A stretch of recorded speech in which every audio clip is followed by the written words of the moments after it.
বন্ধুরা, তোমরা সবাই কেমন আছো? ভালো আছো তো? চলে এসেছি আবার একটা নতুন রেসিপি নিয়ে, চিকেন ডাক বাংলো।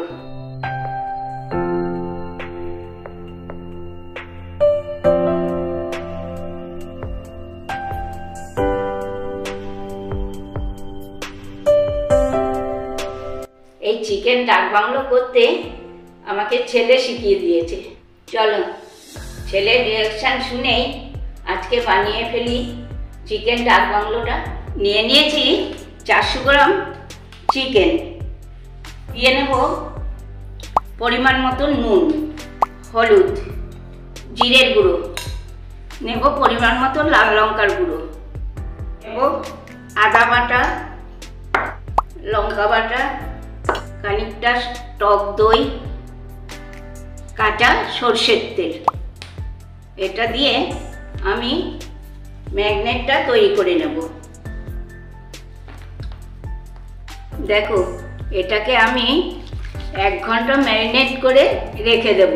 তোমরা চাইলে কিন্তু আরও অনেক বেশিক্ষণও রাখতে পারো, কিন্তু আমার হাতে এত সময় নেই, তার জন্য আমি 1 ঘন্টা রেখেই এটা তৈরি করে নেব। এই দেখো, চিকেন ম্যারিনেটের ফাঁকে আমি ডিম আর আলু কেমন সেদ্ধ করে নিয়েছি। এবার এটাকে আমি একটু ভেজে নিয়ে আসব।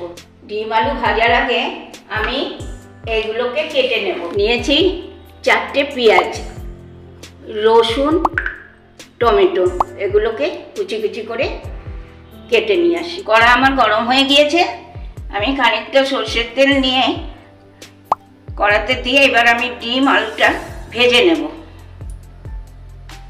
ডিম আর এই আলুটা আমি ভেজে নেব।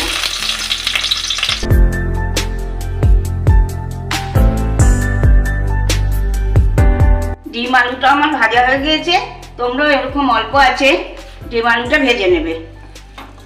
এবার আমি তুলে নেব।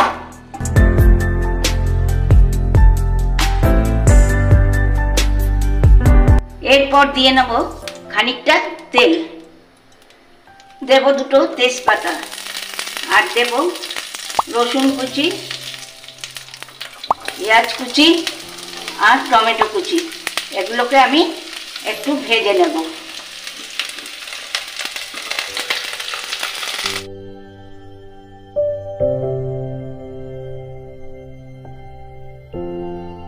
পেঁয়াজ রসুন টমেটো আমার ভাজা হয়ে গিয়েছে। এবার আমি দিয়ে নেব 1 ঘন্টা ম্যারিনেট করা চিকেনটা।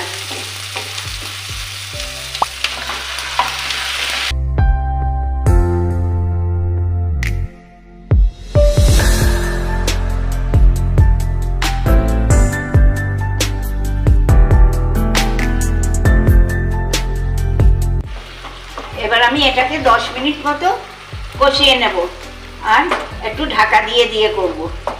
তোমরাও এইভাবে করবে।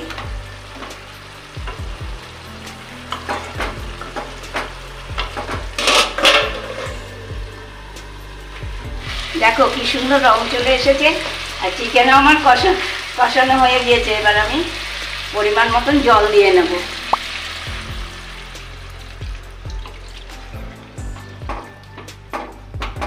এবার আমার আগে থেকেই ভেজে রাখা ডিম আলুগুলো দিয়ে দেব।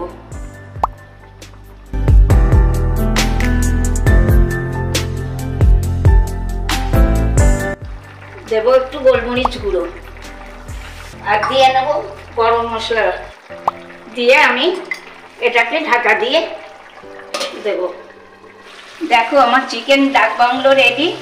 এবার আমি একটা পাত্রে ঢেলে নেব।